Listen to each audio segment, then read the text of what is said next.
వచ్చేసింది ఆడి శ్రావణం షాపింగ్ అంతటికి అతిపెద్ద కేజీ సేల్ తో పాటు up to 61% off 1+1 offers, combo offers ఇంకా మరెన్నో. CMR shopping mall. కార్పొరేషన్లకు కాంగ్రెస్ సర్కార్ రూపాయి ఇవ్వకుండా నిర్లక్ష్యం చూపుతుంది. ఏటా బడ్జెట్లో కార్పొరేషన్లకు నిధులను ప్రతిపాదించడం, ఆపై రూపాయి విదల్చుకపోవడం పరిపాటిగా మారింది. కార్పొరేషన్ల ద్వారా యువతకు సబ్సిడీ రుణాలు ఇస్తామన్న హామీని పూర్తిగా విస్మరించింది.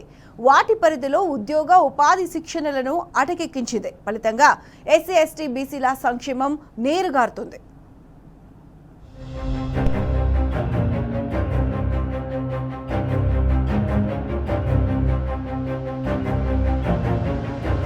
ఎన్నికల ముందు అన్ని వర్గాలను నమ్మించిన కాంగ్రెస్ అధికారంలోకి వచ్చాక అందరినీ నట్టేట ముంచుతుంది.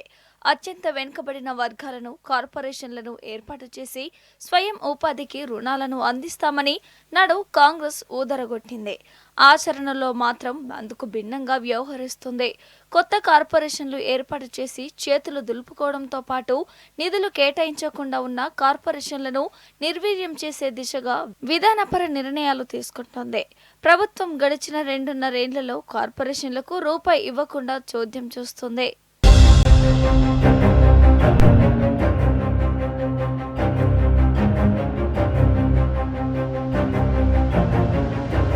పార్లమెంట్ ఎన్నికల ముందు హడావిడిగా పలు కార్పొరేషన్లను ఏర్పాటు చేస్తూ కాంగ్రెస్ సర్కార్ ఆదేశాలు జారీ చేసింది.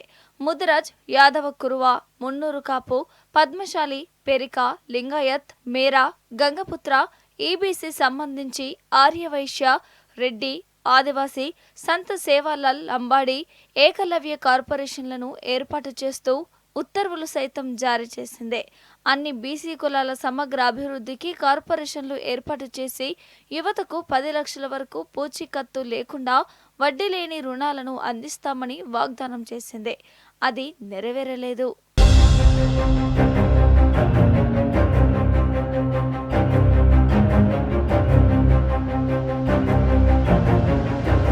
ఇవిగాక బీఆర్ఎస్ ప్రభుత్వం గతంలో ఏర్పాటు చేసిన బీసీ కులాలకు చెందిన రజక, నాయి బ్రాహ్మణ, వడ్డెర, సగర, వాల్మీకి బోయ, కృష్ణ బలిజ, భట్రాజ్, కుమ్మరి ఫెడరేషన్లను సైతం కార్పొరేషన్లుగా మార్చాలని నిర్ణయించినా ఇప్పటికే ఉత్తర్వులే రాలేదు. పేరుకే కార్పొరేషన్లను ఏర్పాటు చేసింది తప్ప వాటికి పూర్తిస్థాయి చైర్మన్లను కూడా ఇప్పటి వరకు ప్రభుత్వం నియమించకుండా సర్కార్ నిర్లక్ష్యం చూపుతుందని ఆయా వర్గాల ప్రజలు ఆరోపిస్తున్నారు. ఇప్పటికే ఉన్న ఫెడరేషన్లకు పూర్తిస్థాయి ఎండీలు అందుబాటులో లేకపోవడం గమనార్హం. అందుబాటులో ఉన్న ఏడీలు, జేడీలు ఒక్కొక్కరు 2 చొప్పున ఫెడరేషన్ల బాధ్యతలను అదనంగా పర్యవేక్షిస్తుండటం గమనార్హం. ప్రభుత్వం పేరుకే కార్పొరేషన్లను ఏర్పాటు చేసింది తప్ప ఆయా వర్గాల సంక్షేమం పట్టడమే లేదని తేటతెల్లమవుతోంది.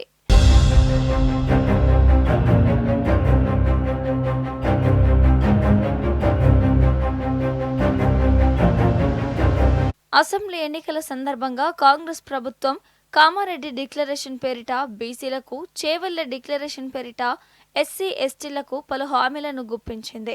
ఎస్సీలో మాల, మాదిగలతో పాటు మిగతా 57 కులాలకు వేరువేరుగా కార్పొరేషన్లు ఏర్పాటు చేసి ఏటా 750 కోట్లు కేటాయిస్తామని ప్రకటించింది. ఎస్టీలకు సంత సేవాలాల్ లంబాడి కార్పొరేషన్, ఎరుకల కార్పొరేషన్, తుకారం ఆదివాసీ కార్పొరేషన్ ఏర్పాటు చేసి ఏటా 500 కోట్లు కేటాయిస్తామని హామీ ఇచ్చింది. ఎస్సీ కార్పొరేషన్ మాల, మాదిగ కార్పొరేషన్గా వేరు చేయాలని ఆదేశాలిచ్చి చేతులు దులుపుకుంది.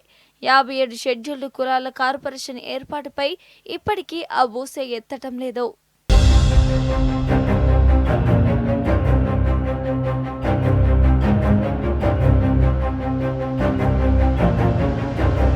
కార్పొరేషన్లు అనేవి ఆయా లక్షిత సామాజిక వర్గాల ఆర్థిక అభ్యున్నతికి, ఉపాధి నైపుణ్య శిక్షణకు దోహదపడతాయి.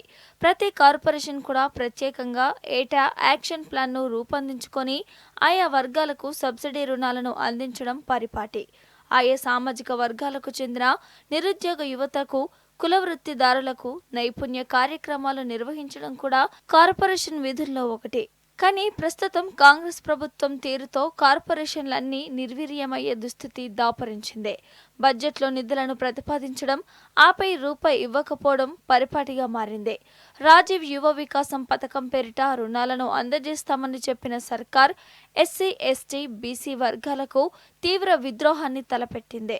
బడ్జెట్లోనూ అందుకు సంబంధించి ఆయా కార్పొరేషన్లకు నిధులను ప్రతిపాదించింది. కానీ వాటిలోనూ ఏ ఒక్క రూపాయి విడుదల చేయలేదు.